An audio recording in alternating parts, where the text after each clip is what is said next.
Measuring time याचा हा part 2 आहे. तसंच पार्ट 1 चा सुद्धा व्हिडिओ चॅनलवरती आहे, तो सुद्धा पहा आणि मग नंतर पार्ट 2 पहा.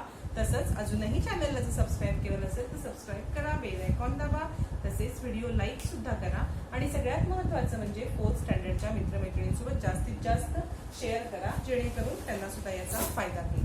बघा, ह्याच्यात आपण कॅलेंडर रिव्हिजन पाहणार आहोत. पहा, इथे कॅलेंडर ऑगस्ट पेज उघडलेलं आहे. कॅलेंडरचं रिव्हिजन आहे ही. तुम्हाला हे पेज तुम्हाला बघून त्याच्यावरती काही क्वेश्चन विचारले. पहिला क्वेश्चन आहे, how many days does August have? म्हणजे ऑगस्ट मध्ये एकूण किती दिवस असतात सांगा बघू. ऑगस्ट मध्ये एकूण 31 डेज आहेत. बघा, first August has 31 days. First answer. Second question आहे तुम्हाला विचारलेला, this year on which day of the week is independent day? Independent day कोणत्या डेला आहे? बघा, इंडिपेंडंट डे तुम्ही बघा, सांगा तोपर्यंत विचार करा मी लिहीपर्यंत. Independence day is on Friday. 2014चं कॅलेंडर तुम्हाला दिलेलं आहे. हे माझ्याकडे जे बुक आहे त्याच्यामध्ये हेच कॅलेंडर आहे. थर्ड बघा, दिलेलं आहे, how many Mondays does this month have? एकूण ह्या महिन्यामध्ये किती मंडे आहेत? बघा, मंडे कुठे आहे? मंडे किती? 1 2 3 4 किती आहे? This month has 4 Mondays. Fourth question आहे तुम्हाला विचारलेला, which date fall on Thursday? थर्सडेला कोणत्या डेट आहेत? बघा, थर्सडेला 7, 40, 21, 28. म्हणजे लिहायचं द डेट्स 7. बघा, आपण लिहूया the dates 7, 14, 21 and 28 falls on Thursday.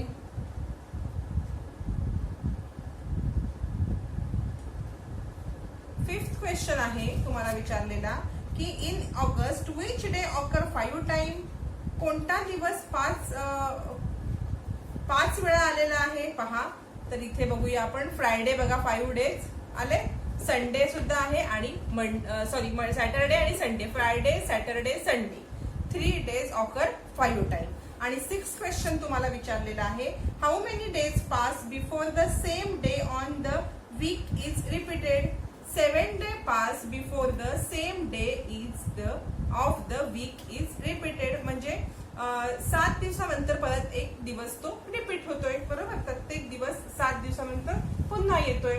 बघा, संडे एकदा आला 3 तारखेला की 1 2 3 4 5 6 7 7 डेजनी परत संडे येतोय. बरोबर, हे झालं आपलं कॅलेंडर. पुढे तुम्हाला एक्सरसाइज दिलेत काही, आपण ते सॉल्व्ह करणार आहोत. पहा, एक्सरसाइज मध्ये 4 वर्ड प्रॉब्लेम आहे. फर्स्ट आहे, in a certain year the Ganesh festival started on the 9th September. 9th सप्टेंबरला गणेश चतुर्थी म्हणजे गणेश फेस्टिवल स्टार्ट होते and ended on the 18th September. 18 सप्टेंबरला गणपती विसर्जन आहे. For how many days was the festival celebrate? म्हणजे एकूण किती दिवस गणपती आले किंवा किती दिवस आपण फेस्टिवल सेलिब्रेट केलं, हा प्रश्न आहे. आपण आन्सर लिहायला घेऊया. बघा, आधी जे दिलंय ते लिहून घ्यायचं. The festival started. मी बघा क्वेश्चन लिहित नाही, तुम्ही क्वेश्चन साठी बुक उघडून तुमचं बसा आणि क्वेश्चन बघा. मी डायरेक्ट तुम्हाला आन्सर सॉल्व्ह करून देणार आहे. The festival started on 9th and ended on 18th. आपण लिहून घेऊया.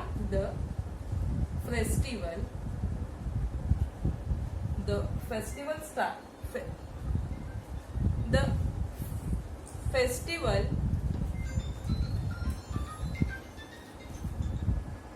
पहा, आपण लिहून घेतलंय festival started on 9th and ended on 18th.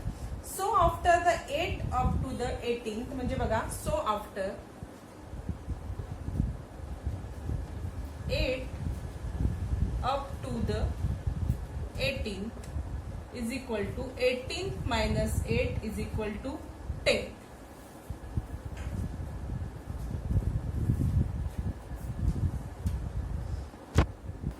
पहा, सो आफ्टर 8 अप टू 18 आपण 8 का मायनस केले? कारण फेस्टिवल कुठून स्टार्ट झालेला आहे? 9 पासून. बरोबर, मग ह्याच्या वरचे जे 8 आहेत हे आपण 18 मधून मायनस केल्यावरती किती दिवस फेस्टिवल आहे हे आपल्याला कळलं. 1 2 3 4 5 6 7 8 9 10. पण कधी कळलं की 9च्या वरपर्यंत जे 8 आहेत ते 8 18 मधून आपण मायनस केले, तेव्हा आपल्याला कळलं की फेस्टिवल 10 डेज आहे. म्हणून आन्सर लिहायचं, the festival has celebrated for 10 days. 10 days festival celebrate केलेलं आहे. तुम्ही हे डॉटच्या साह्याने सुद्धा करू शकता. पहा, डॉटच्या साह्याने मी तुम्हाला मेथड दाखवते.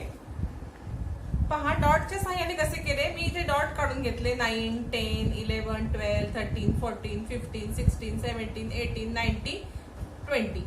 किती डेज होते आपल्याला 18 पर्यंत, बरोबर. 18 पर्यंत काढून घ्यायचे. किती डॉट्स आहेत 1 2 3 4 5 6 7 8 9 10.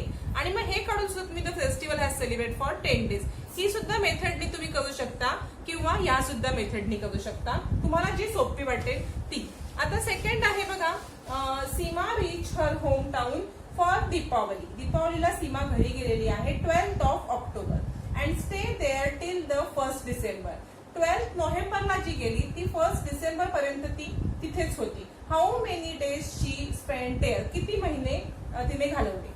द मंथ ऑफ नोव्हेंबर आहे बघा, म्हणजे नोव्हेंबर पूर्ण राहिली ना आणि मग डिसेंबर मध्ये आली. मग आपल्याला नोव्हेंबर मध्ये किती मंथ्स असतात ते लिहून घ्यायला पाहिजे सगळ्यात पहिले. पहा, इथे आपण लिहून घेतलेलं आहे, the month of November has 30 days. November मध्ये किती दिवस असतात 30 दिवस. Seema reach her home town on the 12th of November. किती तारखेला ती घरी गेली 12th of November, 12 नोव्हेंबरला. So after 11th up to the 13, म्हणजे 12च्या अगोदरचे दिवस आपण 13 मधून मायनस करायचे. मग अशी सांगितलं मी तुम्हाला की किती तारीख जी दिली त्याच्या आधीचे दिवस. आता इथे बघा 1 डिसेंबर म्हटलंय, पण डिसेंबर नाही आपण काउंट करणार. आधी आपण नोव्हेंबरचे किती दिवस राहिली ते पाहणार आहोत. म्हणून 13 - 11 इज इक्वल टू 19 डेज. तिने किती कशामध्ये राहिली नोव्हेंबर मध्ये. आणि एक दिवस 1 day of the month of December. एक दिवस ती डिसेंबर मध्ये राहिली. म्हणजे 19 दिवस ती नोव्हेंबर मध्ये राहिली आणि डिसेंबर मध्ये ती एक दिवस. म्हणून आपण लिहायचं, सो शी स्पेंड. पहा, सो शी स्पेंड 19 + 1 20. बरोबर. 19 दिवस नोव्हेंबरचे, एक दिवस डिसेंबरचा. Days 20 days in her home town. आणि आन्सर आपण आता हे वर्ड प्रॉब्लेम आहे म्हणून आन्सर हे आपण वर्ड मध्ये लिहायचं असतं. इथे Seema spend 20 days in her home town. आणि त्याला आपण एक फ्रेम करून घ्यायची आहे कारण हे वर्ड प्रॉब्लेम आहे. आता आपण थर्ड बघणार आहोत. पहा, थर्ड आहे, अ school trip was from 5th of December to 10th of December. How many days was it. म्हणजे स्कूलची पिकनिक 5 डिसेंबरला गेलेली आहे, ती 10 डिसेंबरला रिटर्न आलेली आहे. तर एकूण किती दिवस पिकनिक होती. बघा, इथे आपण लिहून घेतलं, the trip was from 5th to 10th. 5th to 10th. After the 4th. 4thच्या म्हणजे बघा घेतले 1 2 3 4 5. 5thच्या आधीचा जो आकडा आहे तो मायनस करायचा कोणत्या ह्याच्यामधून, म्हणजे 10 - 4. After the 4th up to the 10th, there are 10 - 4 6 days. The trip was for 6 days. किंवा ही मेथड सुद्धा तुम्ही यूज करू शकता. किंवा तुम्हाला फर्स्ट मध्ये मी सांगितलं तुम्ही डॉटची सुद्धा मेथड यूज करू शकता. 5th 6 7 8 9 आणि 10th.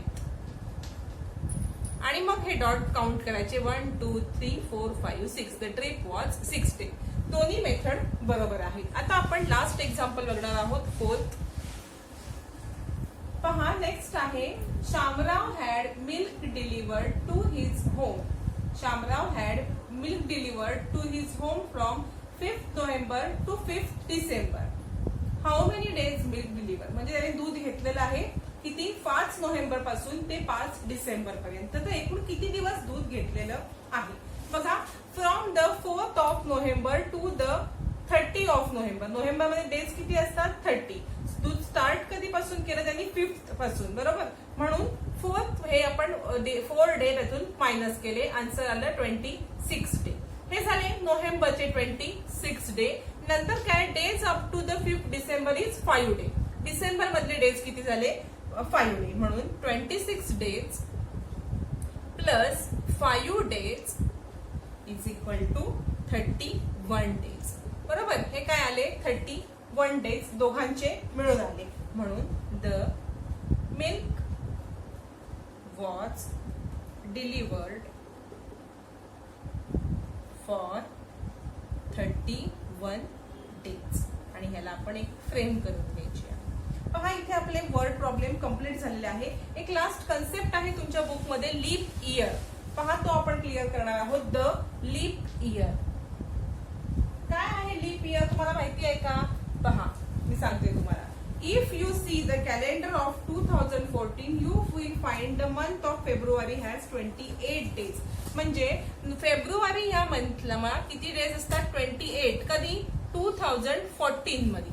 तेच तुम्ही 2015 बघितलं तर तिथे 2012 बघितलं तर त्याला 29. बघा 2012 जर कॅलेंडर बघितलं तर फेब्रुवारीमध्ये 29 डेज असतात. मग जेव्हा फेब्रुवारीमध्ये 29 डेज येतात तेव्हा त्याला म्हणायचं लीप इयर. 28 डेज येतात तेव्हा नाही, फक्त 29 डेज येतात तेव्हाच त्याला म्हणायचं लीप इयर. आणि लीप इयर हे दर 4 वर्षांनी येतं. म्हणजे 4 वर्ष झाली आता 2012, त्यानंतर आफ्टर 4 इयर्स परत फेब्रुवारीमध्ये 29 डेज येणार, म्हणजेच परत लीप इयर येणार. मग लीप इयर हे आपण ओळखतो कसं? तर जे इयर आहे हे इयर याला 4 ने डिव्हिजिबल असेल, 4 ने कम्प्लीट भाग गेला, रिमाइंडर जर 0 आलं तर हे लीप इयर आहे. बघा 4 5 जार 20, 0 0 1 घेतला, परत 0 2 घेतला, 4 3 जार 12 आले ना 0, म्हणून हे इयर लीप इयर आहे. 2014 ला जर 4 ने डिवाइड केलं तर त्याला रिमाइंडर 2 येणार आहे, त्यामुळे हे लीप इयर नाही. आणि दर 4 म्हणजे इयर्सनी बघा आता 2013 ला नसणार, 2014 ला पण नाही येणार, 2015 नाही, तर आता लीप इयर येणार 2016 ला दर 4 इयरनी. पुढे 2017 ला नसणार, 2018 ला पण नाही, 2019 ला नाही, 2020 ला येणार लीप इयर. समजते का? दर 4 इयरनी हे लीप इयर येत असतं. हा एक छोटासा कन्सेप्ट होता, तो तुमच्या बुक मधला तुमचा क्लिअर केलेला आहे. इथे आपला लेसन कम्प्लीट झालेला आहे. पहा अजूनही चॅनलला जर सबस्क्राईब केलं नसेल तर सबस्क्राईब करा, बेल आयकॉन दाबा, तसेच व्हिडिओ शेअर करा जास्तीत जास्त. आणि ईव्हीएसचे सुद्धा चॅनलवरती व्हिडिओ आहेत, क्वेश्चन आन्सरचे सुद्धा मी ईव्हीएसचे व्हिडिओ दिलेले आहेत, ते सुद्धा पहा.